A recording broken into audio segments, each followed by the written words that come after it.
दोस्तों एक बार फिर मिशन टेक क्लासेज में आप सभी का स्वागत। 5 अति महत्वपूर्ण प्रश्न बिहार प्रीवियस ईयर पेपर का। प्रश्न number 1, 230 volt DC series motor, क्या है सीरीज मोटर, 230 वोल्ट एसी आपूर्ति से जोड़ दिया जाए तो क्या होगा। मोटर बिल्कुल नहीं चलेगा, मोटर कम दक्षता और स्पार्किंग के साथ चलेगा, मोटर जल जाएगा, मोटर तेज़ी से कंपन करेगा। तो यहाँ पे जो ऑप्शन सही है ऑप्शन नंबर 2, मोटर कम दक्षता और स्पार्किंग के साथ चलेगा। अब डीसी सीरीज मोटर को हम लोग कहते हैं यूनिवर्सल मोटर, क्योंकि यूनिवर्सल मोटर जो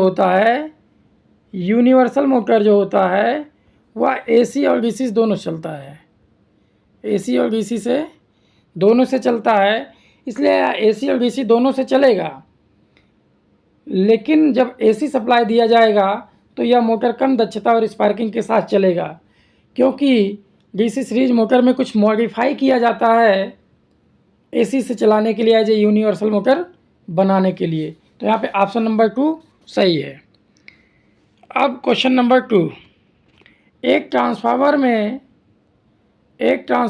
में ऊर्जा प्राइमरी से सेकेंडरी वाइंडिंग में किस माध्यम से अंतरित होती है, या किस माध्यम से ट्रांसफ़र होती है एक वाइंडिंग से दूसरे वाइंडिंग में, एक वाइंडिंग से दूसरे वाइंडिंग में।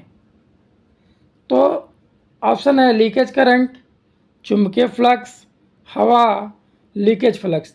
तो यहाँ पे जो सही है वो ऑप्शन नंबर 2 चुंबकीय फ्लक्स। बात करते हैं प्रश्न नंबर 3 की। प्रश्न नंबर 3, एक ऑटो ट्रांसफार्मर में होती है 4 वाइंडिंग, 1 वाइंडिंग, 3 वाइंडिंग, 2 वाइंडिंग। तो ऑटो ट्रांसफार्मर में 1 वाइंडिंग होती है, एक ही वाइंडिंग को प्राइमरी और सेकेंडरी दोनों बना दी जाती है कुछ इस तरीके से। ये मान लो पूरे को प्राइमरी बना दिया गया और सेकेंडरी को कुछ आधे भाग को सेकेंडरी बना दिया गया। ये बात समझ में आ रहा है। तो ऑटो ट्रांसफार्मर में सिर्फ 1 वाइंडिंग यूज करते हैं। क्वेश्चन नंबर 4, विद्युत उत्पादन संयंत्र में बिजली हमेशा इस पर उत्पन्न होती है। ऑप्शन नंबर 1 नियत आवृत्ति और स्थिर करंट, ऑप्शन नंबर 2 नियत आवृत्ति और परिवर्ती वोल्टेज, ऑप्शन नंबर 3 नियत आवृत्ति और स्थिर वोल्टेज, ऑप्शन नंबर 4 परिवर्ती आवृत्ति और स्थिर वोल्टेज। तो यहाँ पे जो सही है नियत आवृत्ति और स्थिर वोल्टेज, ऑप्शन नंबर 3। कौन सा सही है?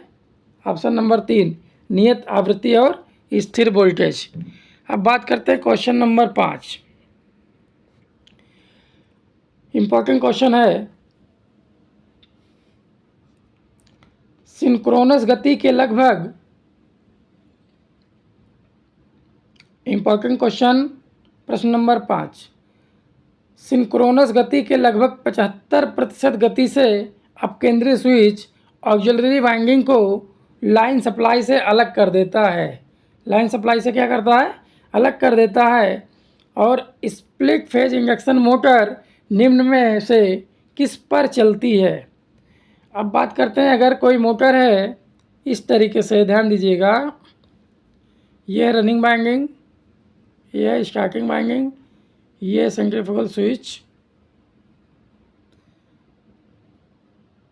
और यहाँ से दे रहे हैं सप्लाई। क्या दे रहे हैं? सप्लाई। यहाँ आपका रोटर। तो जब यहाँ सेंट्रीफ्यूगल स्विच के माध्यम से ये ओपन हुआ तो ये ऑक्सिलरी वाइंडिंग ओपन हो गई, मतलब खुल गई। तो इस समय रोटर किस पर गति करता है? तो ये रनिंग वाइंडिंग पे मोटर गति कर रही है। किस पर? रनिंग वाइंडिंग पे। इसलिए ऑप्शन नंबर 1 सही होगा।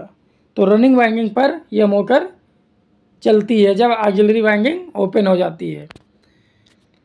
अगर हमारे व्हाट्सएप चैनल से जुड़ना है तो डिस्क्रिप्शन में इसका लिंक दे दिया जाएगा। और अगर वीडियो अच्छा लगा हो तो इस चैनल को लाइक करें, सब्सक्राइब करें, शेयर करना ना भूलें। थैंक यू, धन्यवाद।